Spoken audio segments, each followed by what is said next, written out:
Good morning, everyone. It's good to see your smiling faces. And how is everybody? Everybody looks happy today. Gina, do you look happy? That's a photograph. Anyway, so I hope everyone's doing well. We had some adventures here yesterday. My neighbor is Venerable Phil, who some of you may know, and we lost him for a few days. His car was not here, and we could not find him. And finally, we discovered that he had been eating dinner in a restaurant and he fell and hurt his head. So they took him to the hospital and he ended up having surgery for a heart valve, and he's safe and getting better now in Flagstaff Medical Center.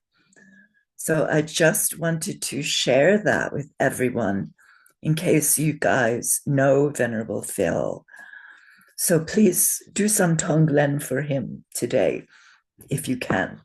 But he's doing quite well. So I'm very grateful and happy.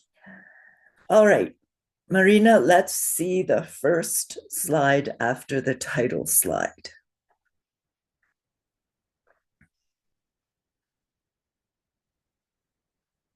Not that one. We just did that. Sorry, second slide. That's right. Okay, last week we went over the letter R, right? The letter R. So I think there was a bit of confusion. It's a complex letter. So let's review. All right. What are these two letters? Somebody say them for me in Sanskrit.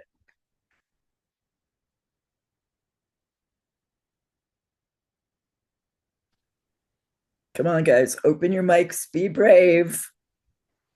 R. But R, R. yes, R. And this is the two forms of the vocalic R, vowel. They are rare. Do not worry about them too much. If you see them, you're going to recognize them, right? Because they are probably the two most unusual Devanagari letters. So I think there's a Russian letter that looks a little bit like this. Who do we have from Russia or Ukraine here? Yeah, it looks like a bit like J. Yeah, looks a bit like Russian. is it je? Yeah, so that's totally unlike R, but it's a very beautiful letter, very rare, and don't worry. Let's have the next slide. Worry about this one. Now, this is a very bad Christina drawing, right?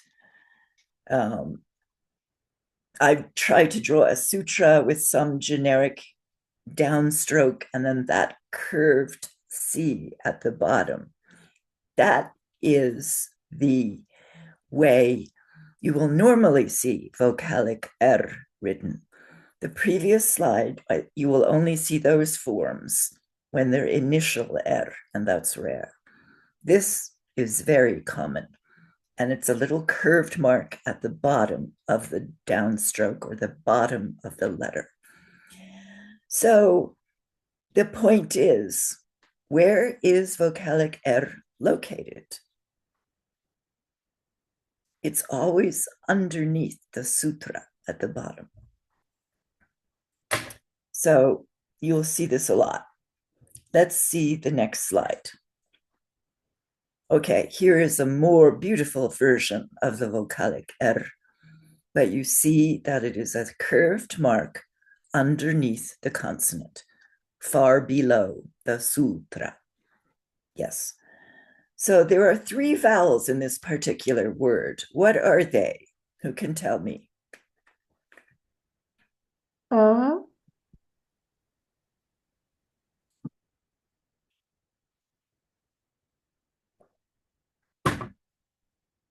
That's one. Yes. And That's, the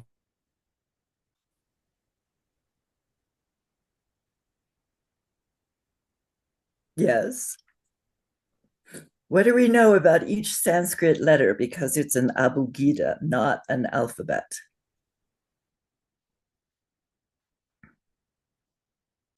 We know that every letter automatically has an attached to it. So we see here the first vowel, because it's an initial we just learned that that's the way we write the second vowel, er. And what would the third vowel be?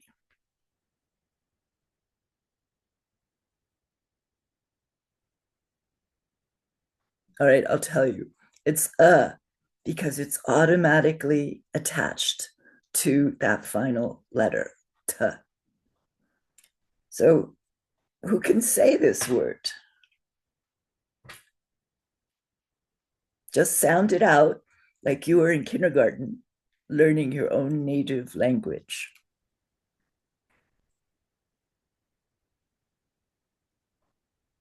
What's the first sound? I think someone is speaking. Open your mic. Let me hear you better. It's first sound. First sound is and then the second sound is a consonant with a vowel. What's that consonant? We wrote them out last week. I'll give you a hint. It's fifth varga. It's ma. Yes. And what vowel is attached to it?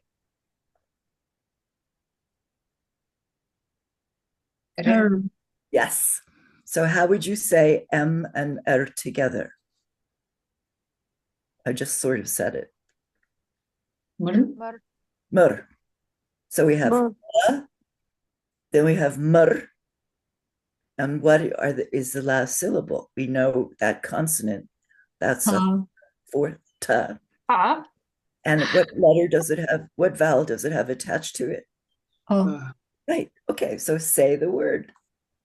Is this Amerta? Yes. And I hope it's Amrita that said that. Yes, that's me.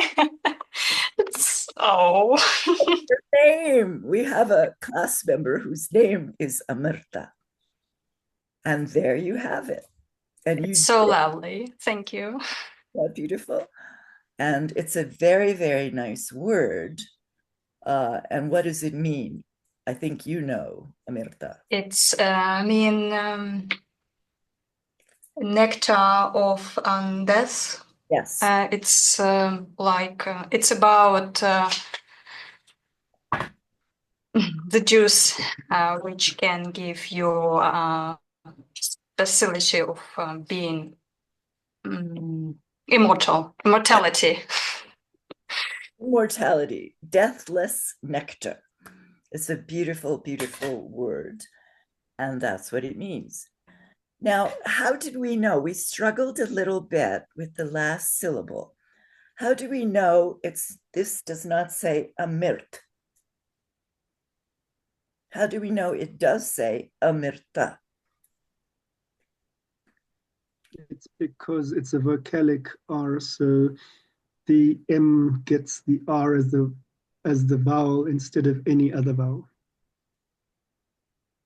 Well, yes, that's not untrue, but it's not the answer to the question, which is, how do we know it's not a mirt? How do we know there is an attached to that? There is no mark. It also Yes. Someone said it. There is no mark after the t. Last week we learned that if you want to take the vocalic the automatic one, away from a consonant at the end of a word, you put that small mark there. And what is that mark called? Does anyone remember? It's called virama. And here, next slide, please. Here is what that would look like. It's that small mark at the end of the final consonant, and that takes the automatic A away. So you would say this word, amirt, not amirta. All right, that's just a quick review. Let's have the next slide. And here's the ayast. So we have the the mir, and the ta. Okay. All right, so that's it for the vowel form, the vocalic form of the letter R. Let's have the next slide. More bad drawing. All right, what is this one? Now that I have to explain, that wiggly line is the sutra, and that's some miscellaneous non-existent consonant under there. So what does this red mark represent?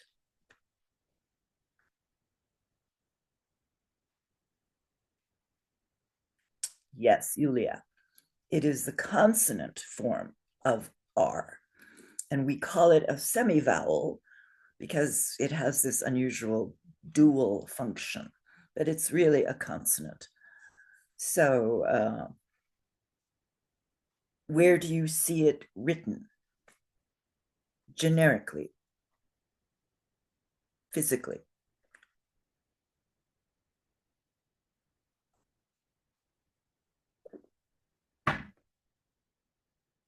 Okay, it's above the sutra. So the vowel is written far below the sutra. The consonant is written above the sutra. Okay, and this is very common, this letter. Why did I write it over to the right and not directly above the consonant?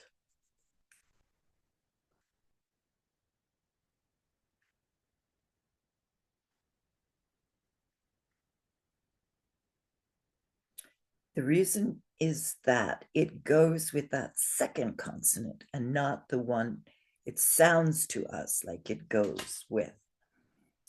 So compare and contrast that with the vocalic R we just saw, which is the same shape mark, but it's underneath and it represents a vowel.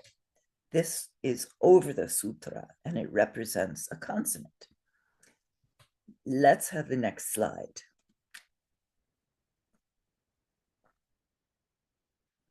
Okay, so here is the consonant. We call it the semivowel in compound consonant form. So this is the little mark that we just saw, and it goes on top of the consonant that it's connected to. Who can read that first word? Remember, first let's do this. Remember your consonant chart from last week, and let us just recite the consonants, the 25 main consonants. So I'll start and then you can follow after. I'll do one varga at a time. So we have ka, ka, ga, ga, ra. Say with me. Open your mics.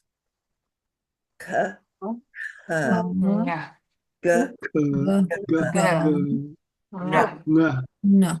second varga. Cha, cha, ja, ja, na. Say with me. Pa. Cha, Pa. Cha. ja, Cha. Nya. No. varga. Nya. Yeah, perfect. Third varga. Ta, ta, da, da, na. Ta. Ta. Da. Ta. Na. Right. Fourth varga. Ta, ta, da, da, na. Ta. Pa. Da. Pa. Na. No. And the fifth is pa, pa, ba, ba, ma. Pa. Pa. Ba. Uh, Pa. Ma. Okay. What is this first letter in the first word? Which varga? Cha. Cha. It's not cha and it's not ta. Da. First varga.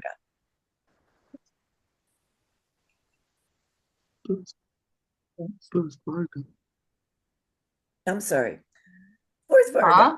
Fourth varga. See, I got those two letters that look alike mixed up. Fourth varga. It's not ta. It's not ta. It's not da. It's fourth varga, isn't it? The Yes. first letter.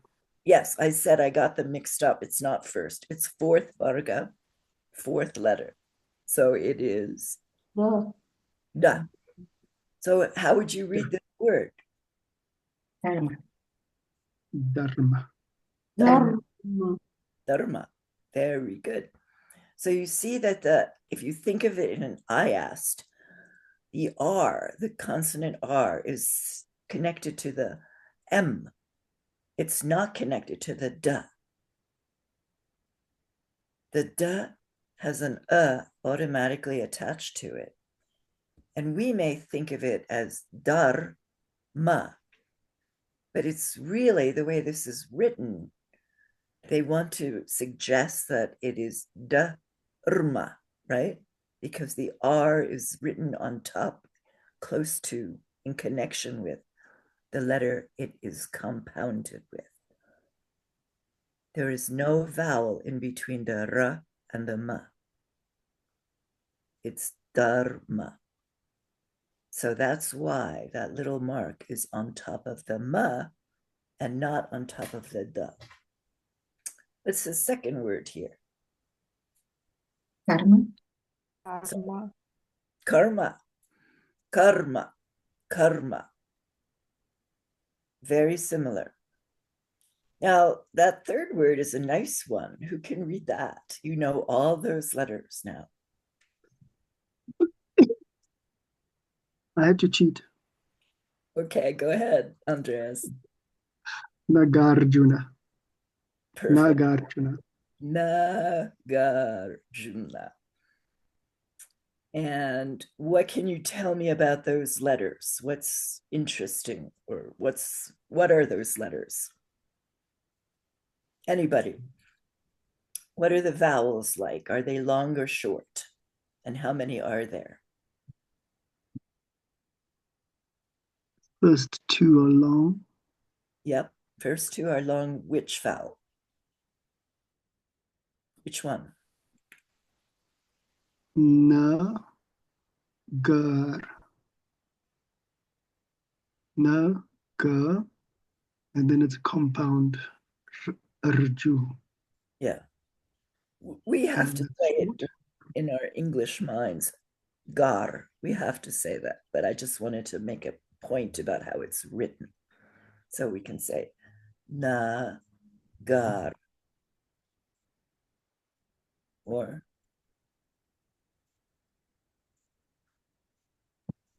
the last two syllables, what are they? Juna. Juna. And are those long or short, those last two? Long U. Actually, not. No, short. Short U. If it was a long U, it would be flipped, reversed. And it would look like an upside, well, I say upside down letter 9, number 9, but you could say that about this, I suppose. So let's not use that. But it's a short U and a short, what final vowel? Short A. Final vowel, because it's not written and there's no virama. All right. So next slide. We saw this a little bit last week, and Kathy had a question on it. Sometimes, because it's an unusual letter, the semi-vowel or consonant form of R in compound consonants looks like this. Now, we don't know all the letters in the first word yet. So that word is prajna, and it means wisdom, of course. Kathy, where is the R in that word? Can you find it for us? Tell us about it. And I don't want to put you on the spot. So Is if this anyone, the leg on the left side under the, yeah? yes, that, Yes.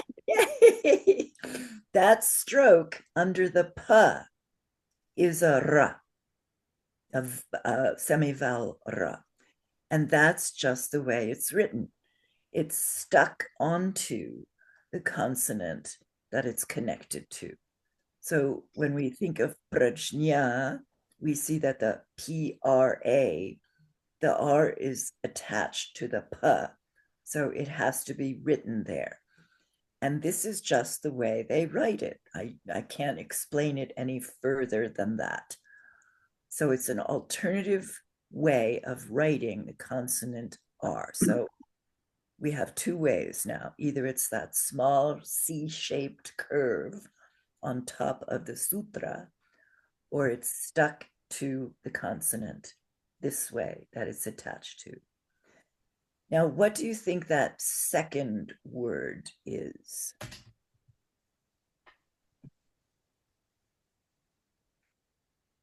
The first letter is S Yeah, with the vowel U, and it's long. it is long. I think was it Ali who asked who said Juna? See, this is the long version of U. It's just flipped. So that's Su so far. And what's next? And the next one is the fourth varga T Yes. with an R attached. So it goes after the consonant sutra. Sutra. And what's the final vowel? Final sound. Right. So this lovely word is sutra. Sutra. And we're going to exaggerate because we're learning the long ones, right? Here's the drum. Sutra. So it has 2 syllables, but 3 beats. Sutra. Now just look a little harder at that T with the R attached to it. The T doesn't look exactly like it does when it's by itself.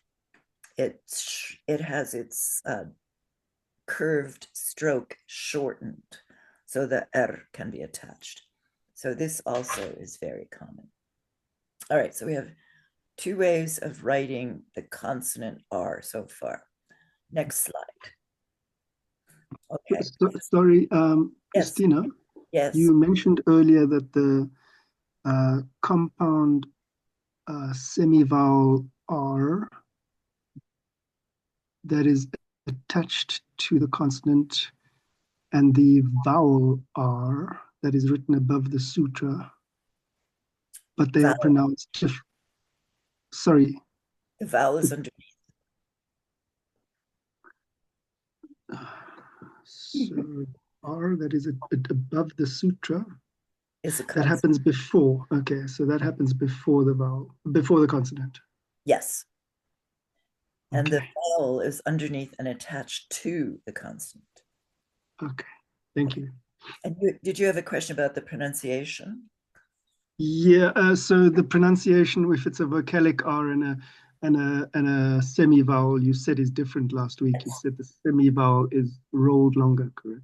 Yes. The vowel, the sound of the vocalic R is softer. It's like the vowel song where we say R, R. So it's more like a sound, R. Thank you. The consonant is rolled more like a Spanish or a Russian R. So we would say, because it has that automatic attached, we would say ra, ra. Everybody practicing consonant. Ra. Roll your R. Ra. Ra. Ra. Ra. Ra. Ra. Right now, let's say R. R. R. R. R. Okay, you see the difference? the vowel is a softer sound and the r is a rougher sound. Okay.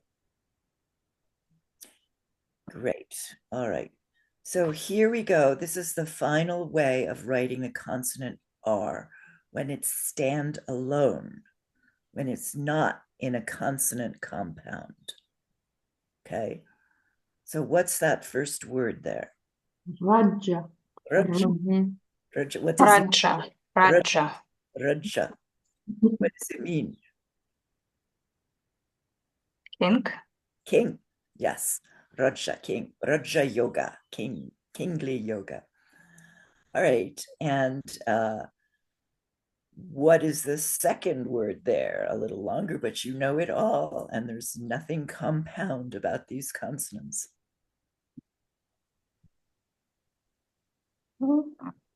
Sound it out. We're in kindergarten here. First syllable sounds like Pa. pa. Pa. Okay, pa. Mm. What's the second syllable? R. Ra. Ra. Pa, ra. M. Third one. We remember the way we write this vowel. M. Ma is the consonant, and what vowel is attached to it? E. I. Is it a long or a short I, E? What is it? Which is it? Long, I think. No, this one is the short. The short I goes to the left of the consonant with the hook. A long E goes after the consonant with the hook to it. So this is a me, I. And then what is the last syllable? Ta. So say it all together. Sorry, say again. Paramita. Paramita. Paramita. Perfect. Paramita. Paramita. And what does that mean? Who knows?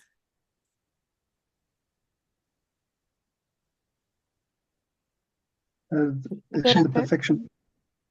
It's a word for perfection. It means, gone beyond measure.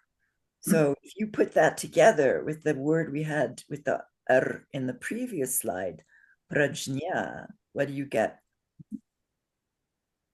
Prajna paramita. Perfection of wisdom. Perfection of wisdom. So we're learning some useful words here. Okay, next slide. All right, we're going to summarize the R. There's the vowel form and the semi-vowel or consonant form. The vowel form is a little simpler because the initial standalone R forms are rare. So don't worry too much.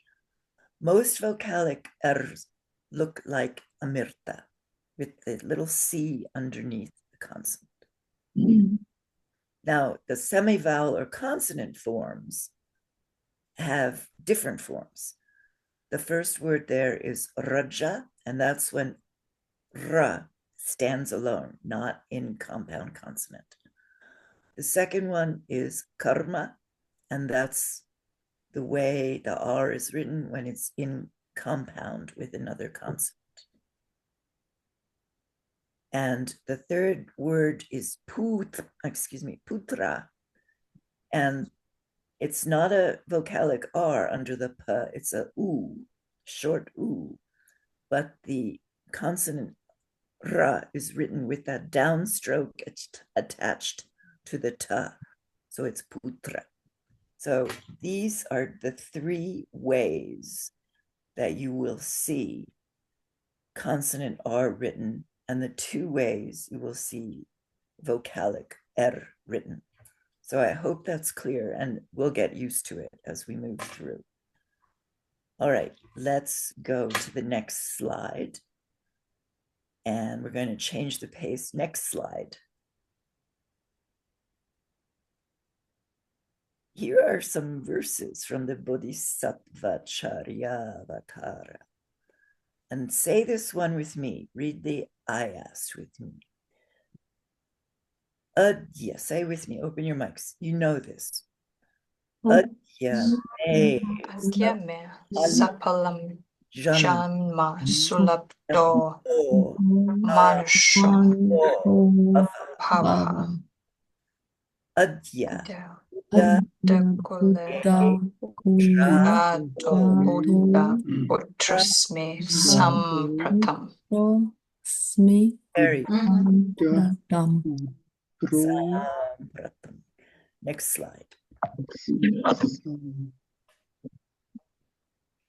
This is our current rough translation, right? Today, my life has meaning only now. My human life, the fact that I was born as a human, has some importance. Today, because I have taken my bodhisattva vows, I have become a son or daughter of the Buddhas. I will, no matter what, act in accordance with my new family. Next slide. All right, this is verse 26. That was verse 25. So this is the second of the two verses from the Bodhisattva Charyavatara that Geshe Michael suggested we learn in this course. So remember, for anyone who wants to memorize these two verses, Geshe-la is offering $100. And one of my goals, perhaps it may be one of yours as well, is to see the Sanskrit function in the mixed nuts classes become more prominent. So do any of the people in this class attend mixed nuts classes? Yes, it would be. Some of them, yes. So maybe we'll gang up on Geshe Michael, sometimes good, and beg him to let us say some Sanskrit things in those classes. But if you are eager to do that, I will tell him that students are asking for this privilege. So, okay. All right, next slide, which is similar to this one. But at the moment it's difficult, Christina. Yeah. What? Yeah, at the moment it's still difficult to. Yes, Kathy, but if you listen to some of the people who recite Tibetan, you will understand that they do not do a very good job, many of them, and they are learning, and the class is very patient with them. And you already know more Sanskrit than the Tibetan they know. Yeah, it's very difficult, Olya, to know the dates because Geshe Michael is very organic. I will say that it would always be Seiji's class because Seiji is translating the Bodhisattva Charyavatara. So anytime Seiji is scheduled, you know that is the place where we might have a chance to Sanskrit. Yeah, it's all different days. You have to look at the schedule Venerable Utpala publishes in the Telegram chat because Geshe Michael changes this a lot. So let's just keep that in mind and see what we can do. And do not worry. This has to be about having fun. All right. Oh, we're going to say this once because I have some interesting stuff to present. I'm going to move along. So I'll say the first line first. Well, I'll say the whole thing, then we'll put it in 4 parts. Tata, sorry. Tata duna maya karyam svakulochita karinam nirmalasya kulasyasya kalanko nabavedyata. Did I say that? Kulasyasya, yeah. So let's do half of the first line. I'll say it first, then you say it with me. Tata duna maya karyam. Open your mics. Dhana Maya Karyam. Karyam Karyam. Karyam. Perfect. Okay, next. I'll say it first. Svakulochita karinam. Svakulochita Karinam. Karinam. Yes. And now the next 25%. Nirmalasya kulasyasya. Look at that one. Kulasyasya. Kalanko. Say with me. Nirmalasya Kulasyasya Kulanko. Kulasyasya Kalanko. Kalanko. It has a Kalanko. nasal. Kalonko. With a long O. Kalonko. Yeah. Kalanko. Yes. Na bavid yata. Na bhavid yataha. And after that A, baved is long. So it's na baved yata. Na. Say with me. Na bhavid yataha. Abhavedyata. Good. You guys are getting a great rhythm going. Andreas has his hand raised. What's up? Sorry, I wanted to ask, is there a reason why the one O has got a line above it and the other one doesn't? Which line? So like when we have the vowel A, it's short and long, but the O is always long. So I'm just surprised to see that the one O is marked with a line above. Which line are we looking at? The first line, kulo. Svakulo. It does have a feather above it. No, I'm saying in the IAST. Oh, in the IAST. Oh, yeah. I got this from somewhere. It's not necessary. Okay, thanks. Yes, that's a great catch. Yeah, it's sort of like when we had that feather on the A misplaced. Yeah, I will work on this and see if we can take it out. I think where this translation came from is David and Nancy Regal, who helped Geshe Michael with a lot of his Sanskrit. And they sometimes mark vowels unusually. Sometimes they even put a circumflex on top of them for some internal reason that is not part of the IAST system per se. So if we catch these, let's raise them and let's fix that. Okay. Now let's go 2 slides on. Marina, not that one, next one. Okay, so we are going to wrangle, translators, wrestle or struggle with the translation next week.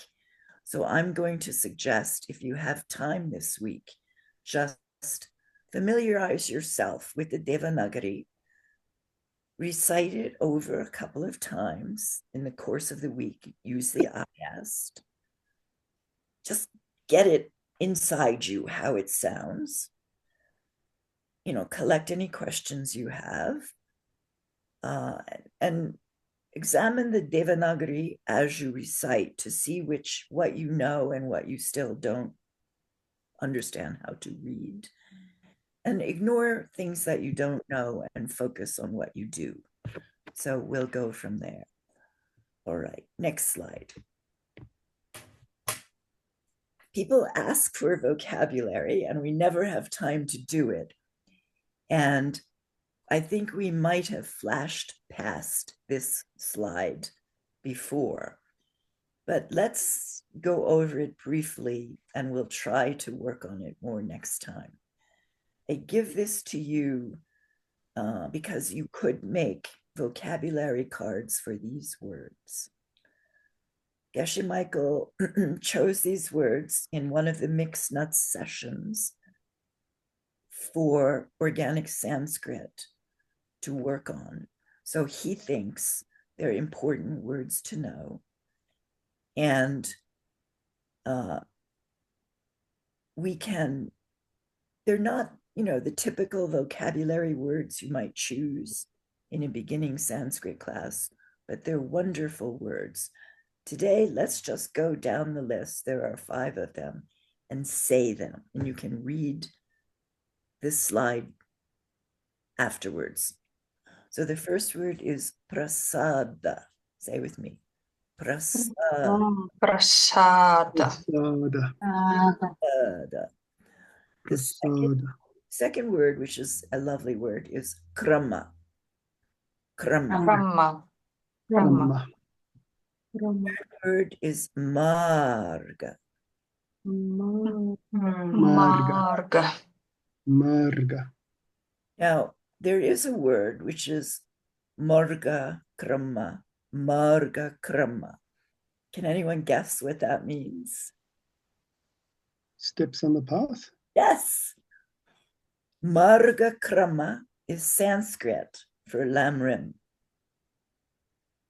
So that's a nice thing to know. The fourth word there is mahabhuta. Mahabhuta. Mahabhuta. And Geshe talks a lot about these. We'll go over the meanings in another class. And the last word, akasha. Akasha. And that's a word for space or the heavens. Okay. All right. 2 slides on, Marina, not the next one. Yeah. Okay. Now back to nouns. All right. We're going to do this. We don't have quite enough time, so we may not finish, but there's an American idiom about taking a cold plunge, jumping in to icy water. And it's very exhilarating, but can be very shocking. So we are going to work on nouns today. So I hope everyone is ready. Each Sanskrit noun has 24 different forms, each word. And this is because Sanskrit is a heavily inflected language. That's a grammar term, inflected. Next slide. So what does inflected mean? And some of you who have studied languages and grammar may have a better definition. But basically, it means that different forms of a noun, they have different aspects or qualities of meaning of that word embedded in the word, the way it's written. So let's just call them flavors. It's the same word, but it has an aspect or a connotation or a meaning that adds to the meaning of the word. Now, modern languages, they generally rely on prepositions to express these qualities or flavors. So in English, some common prepositions are by or with, by means of, at, to, from, for. There are many, many prepositions. And each Sanskrit noun has 8 different flavors. They are called cases. And each case expresses a different quality of the noun. And by quality, I mean often something that in other languages you would express with a preposition. So let's go to the next slide. So we will learn these and work with these a lot. But here are the 8 Sanskrit cases: nominative, accusative, instrumental, dative, ablative, genitive, locative, and vocative. So every time you see a noun in a Sanskrit sentence, that noun will be in one of these 8 cases. Next slide. So why did I say each noun has 24 forms? Because there's only 8 cases, right? Well,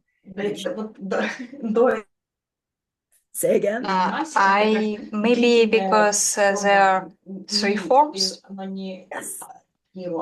Single, plural, and twins. Two. Dual. Dual. Yes, exactly.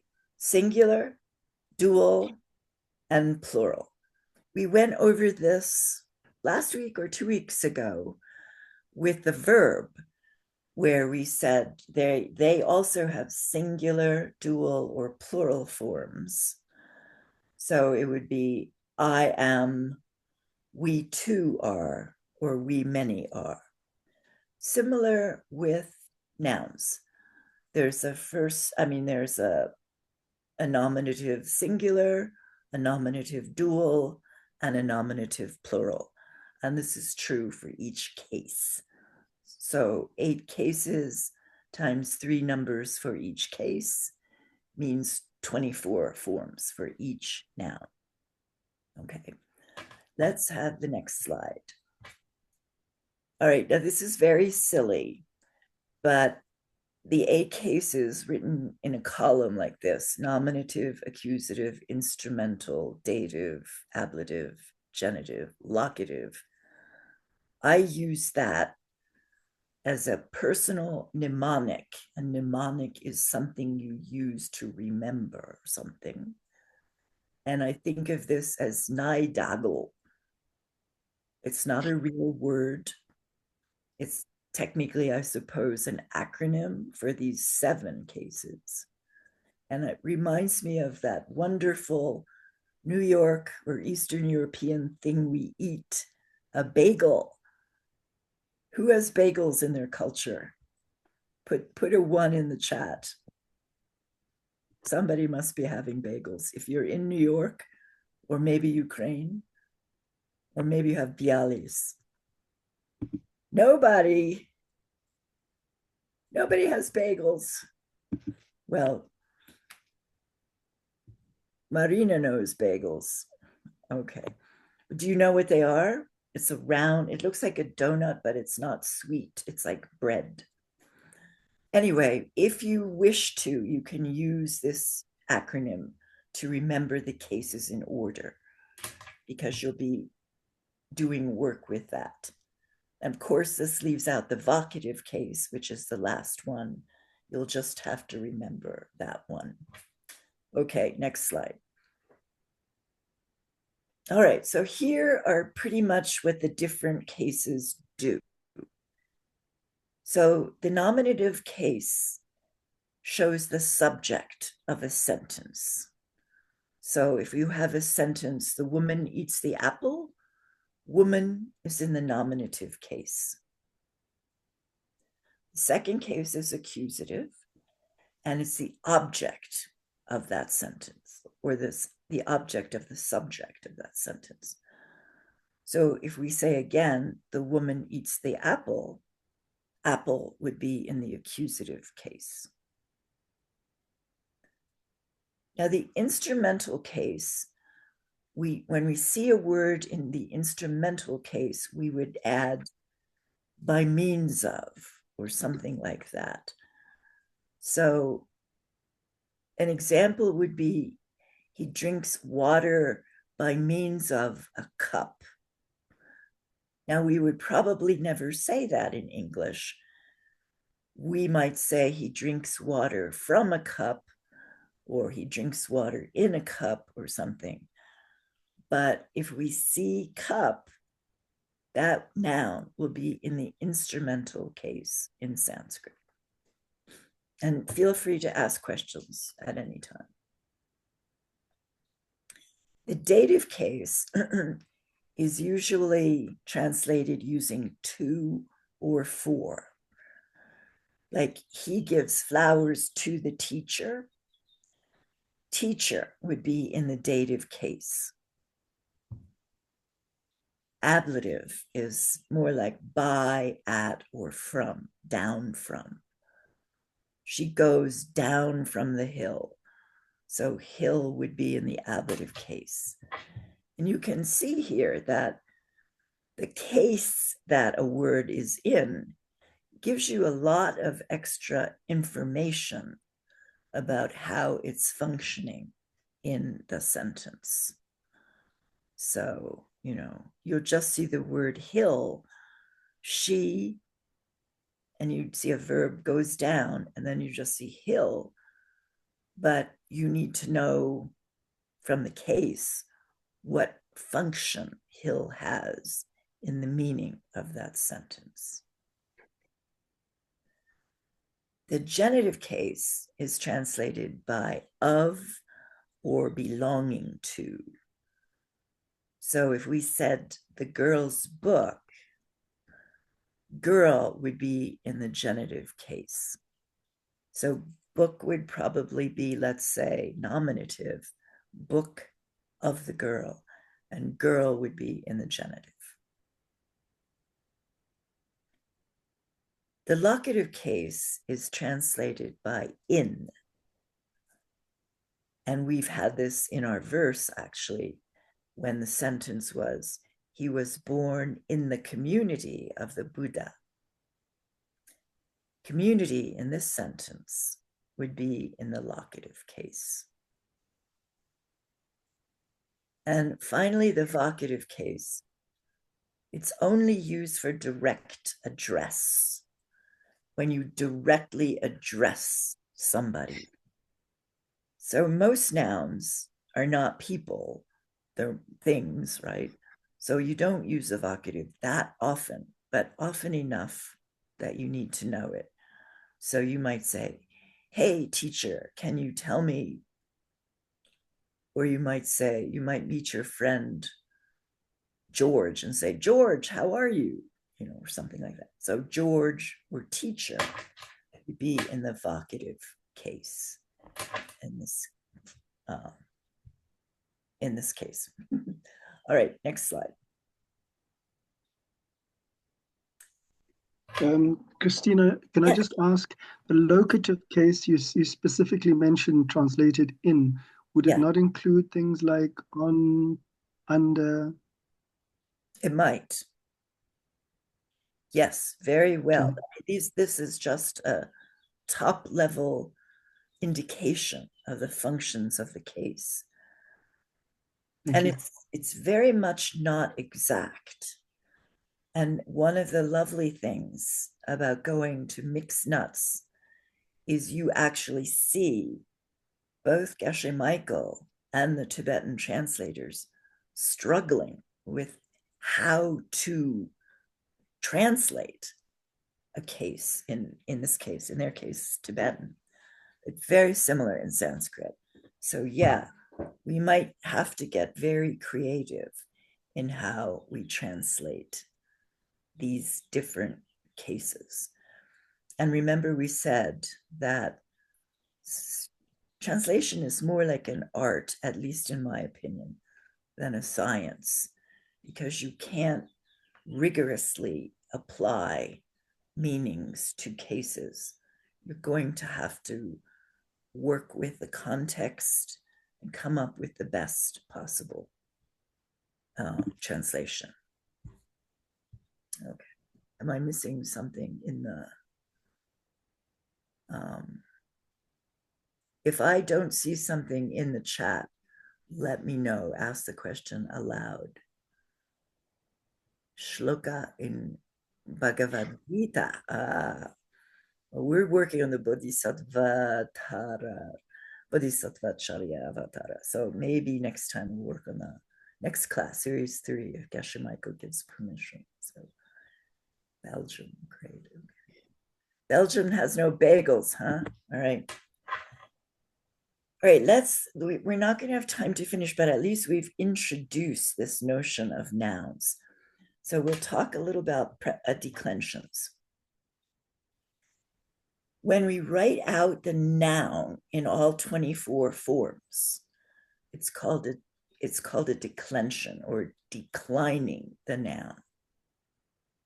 Let's say we have the noun yoga. Yoga would be present in each of the 24 forms, but the endings will vary according to each case and each number. They all have different forms.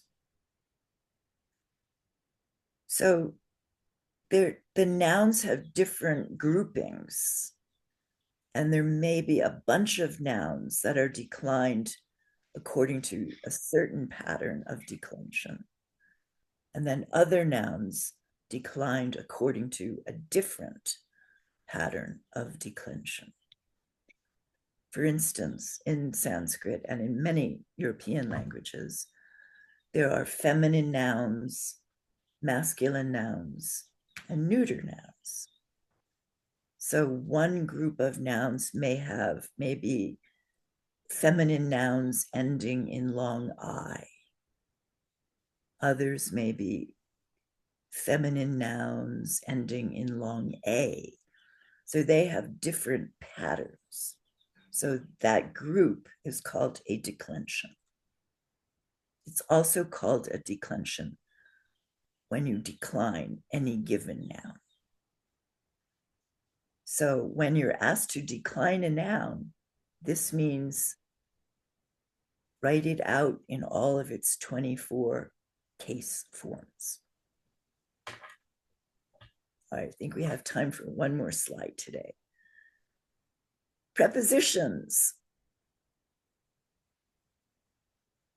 Yes, we are, Andreas, we are going to decline nouns, but I think we will do that next week because it's almost time to stop. We are definitely going to decline nouns. So in addition to the preposition meaning being included in the word itself in the different cases, Sanskrit also has many, many separate prepositions. So here's some examples. Saha means with. Vina, without. Anantaram, after. Upare, above. Many more prepositions. And here's another fun fact, and I say this ironically, fun is a relative word here. Prepositions often require their noun to have a specific case. So you don't just stick a preposition into a sentence. Vina, without. I went without food. You have to decline food in the appropriate case, and all the prepositions take different cases. So it's something we will be working with in our entire careers of translating Sanskrit, learning how to put these things together and how this works. And also remember that you often don't need a preposition because the case will contain automatically the meaning of a certain preposition without having to use a separate word. All right. This is enough for today. I want to thank you very much for your attention and your attendance. Your coming to Sanskrit and your interest in Sanskrit is priceless. So there is a British scholar, his name was Sir William Jones, in the 18th century, who said, if you learn one word of Sanskrit, you will learn all of Sanskrit. So I want to congratulate you You are well on your way to learning all of Sanskrit. Congratulations. And please, everyone, rejoice tonight. Do a coffee meditation that you are doing this. It will help you a lot. It will help ensure the continuation of this wonderful language in the world. And you're spreading the Dharma when you study Sanskrit, each one of you. Yes, you. So please rejoice that. And what does that say, Kathy? We'll do, but today's class, what? I didn't see that whole thing. We will do. We will do it. All right, good. That's a commitment. Mazal. And we will make it. We will make it. We will stick through it, and we will get help along the way if we need it, but we will do this. Thank you. You are all wonderful. I'll see you next week.